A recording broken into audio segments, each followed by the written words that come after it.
This is your host, Dr. Mensimah. Good afternoon, ladies. I am so grateful to be here with you again this Friday. I hope you are all doing well.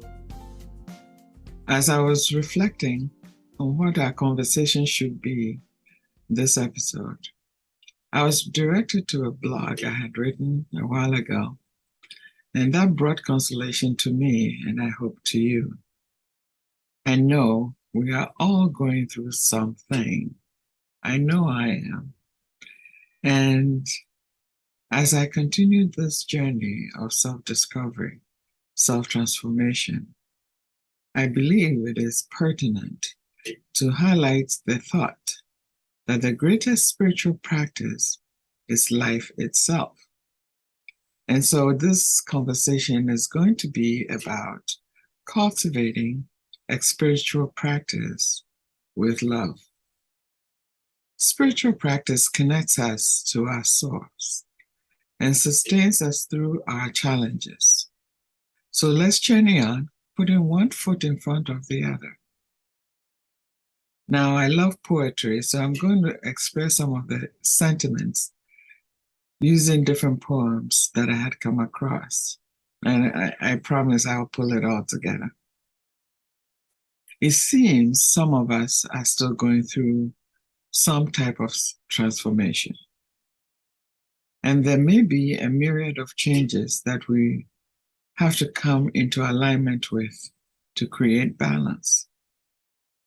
My change and what I'm going through has aligned more with Pablo Neruda's poem, La Poesía, in which he states that there comes a time in one's life where one must yield to the soul's yearnings and step into a life that fulfills a deeper longing.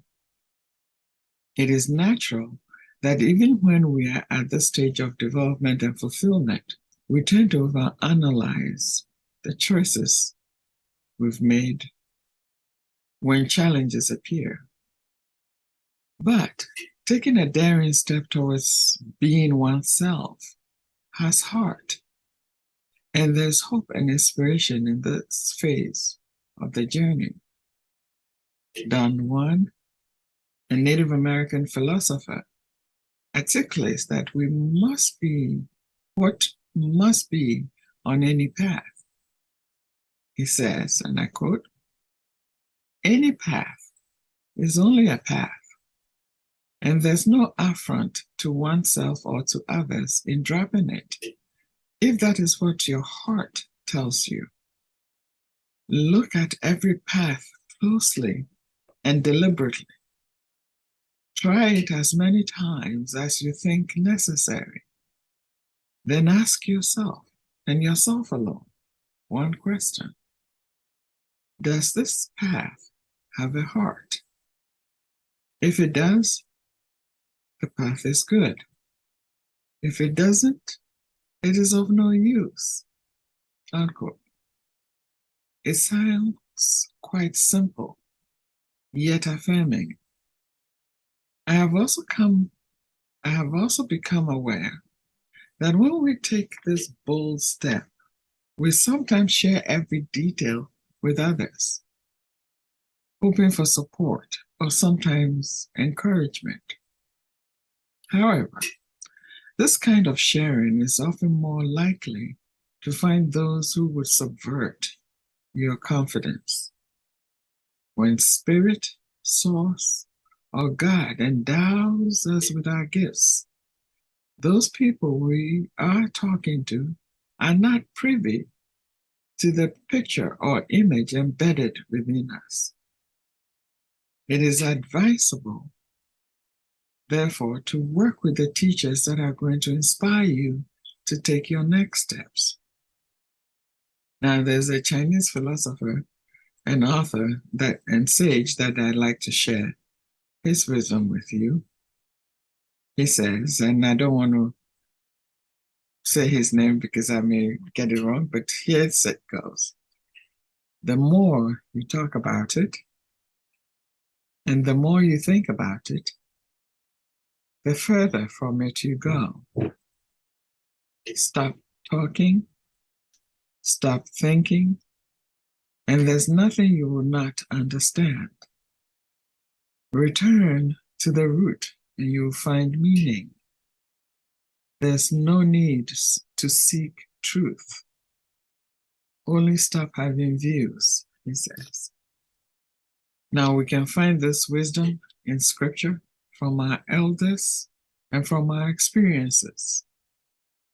Until we manifest that image from within, I would concur that silence and contemplation are the keys to finding meaning and purpose.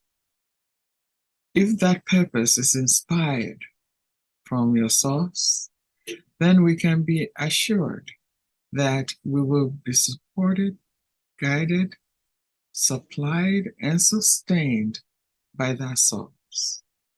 There aren't any external powers that can supersede that authority. The lessons are stepping stones to seeing infinite possibilities and gaining profound insights. I confidently assert that spiritual practice and a commitment to it will heighten one's awareness. Spiritual practice is what sustains us, pulling us through those challenges.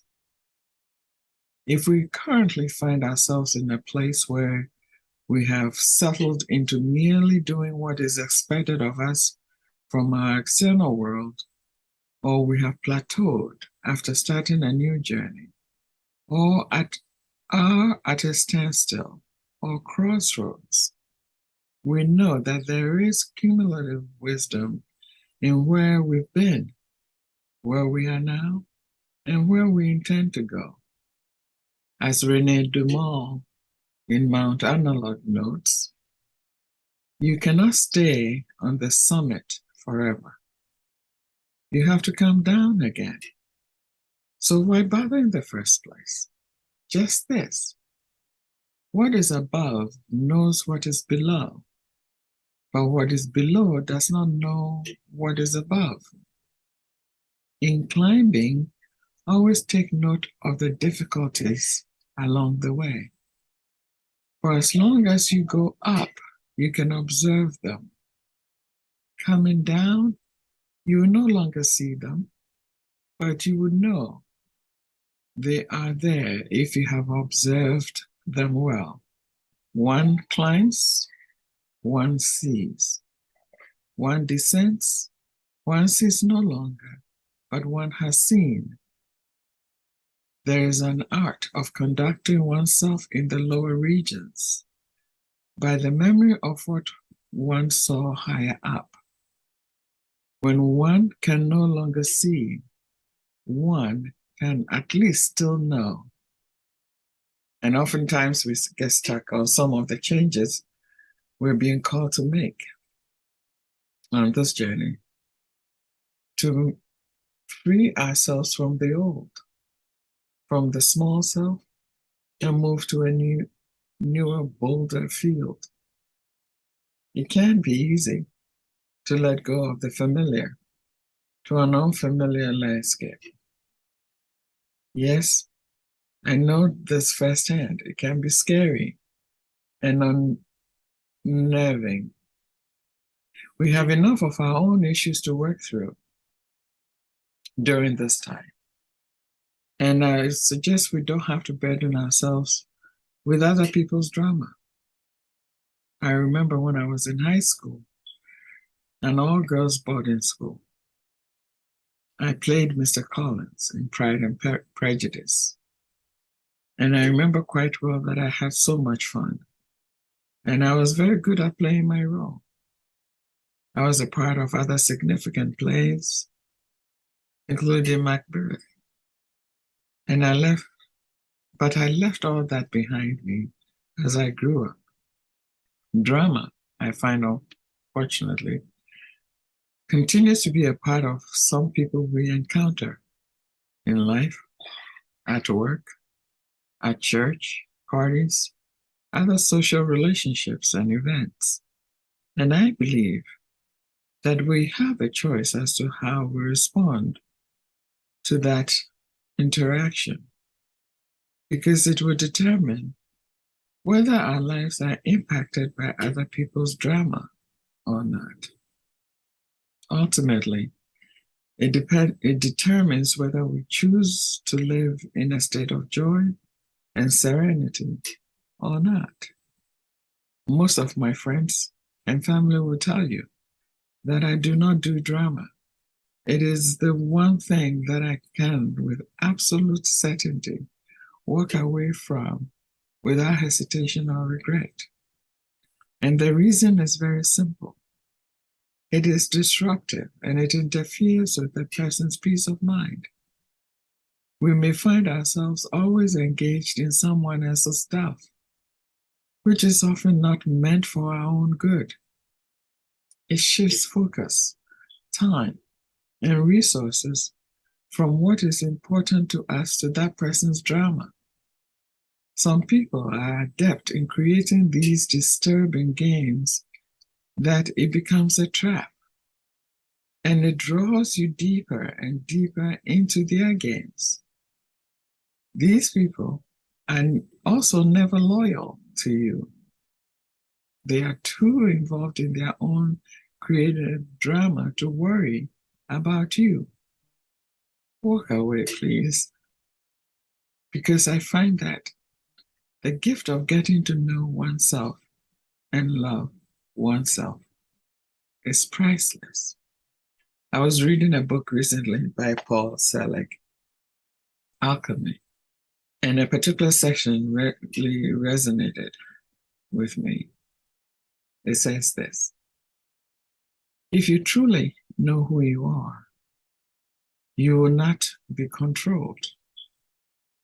If you truly know who you are, you would never deny another love. If you truly know who you are, you become the gateway for the knowing of others simply by being. I have come, I have come, I have come. The nature of God, you see, is all things. Everything that you can imagine without exclusion. But everything that you can imagine without exclusion is an articulation, the substance of God known as form, known as body, known as nature, known as event or encounter at varying levels of vibration. What would happen? We will tell you what will happen. And I'm skipping parts of this text.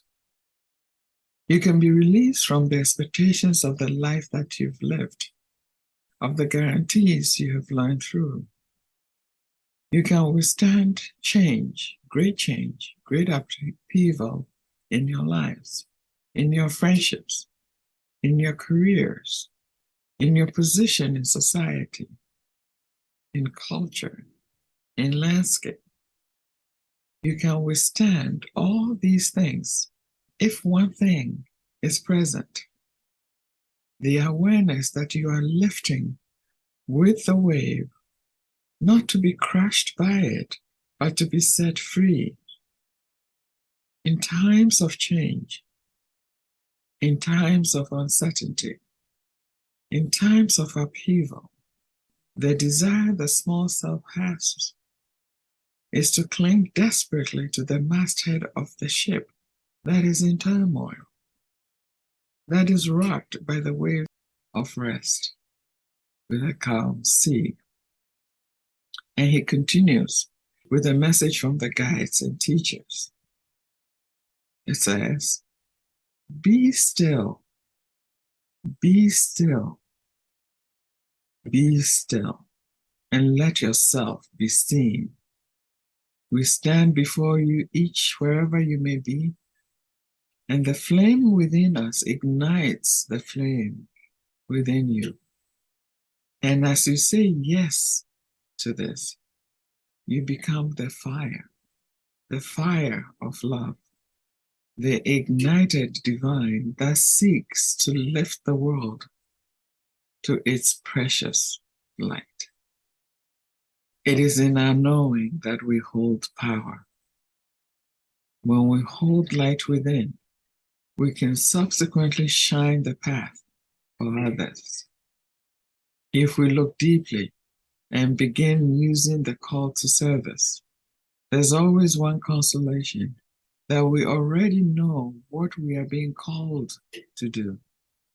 We already possess, in the recesses of our minds and spirit, the skills, understanding, and love to accomplish that goal.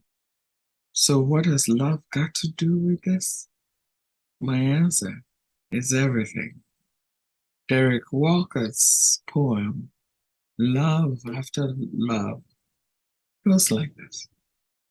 The time will come when with elation you will greet yourself arriving at your own door, in your own mirror, and each will smile at the other's welcome and say, sit here, eat.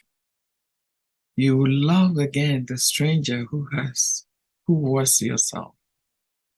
Give wine, give bread, give back to your heart, to itself, to the stranger who has loved you all your life, whom you ignored for another, who knows you by heart.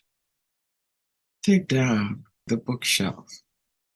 Take down the love letters from the bookshelf. Let me get this right. Okay, I'll say that again. Take down the love letters from the bookshelf, the photographs, the desperate notes. Peel your own image from the mirror. Sit, feast on your life. I think that's beautiful. It is through love that we find freedom and fulfillment. It is tangible and measurable. As we embrace our journeys of love, we are required to recognize our own power, presence, and our ability to make choices that cultivate the practice of unconditional love.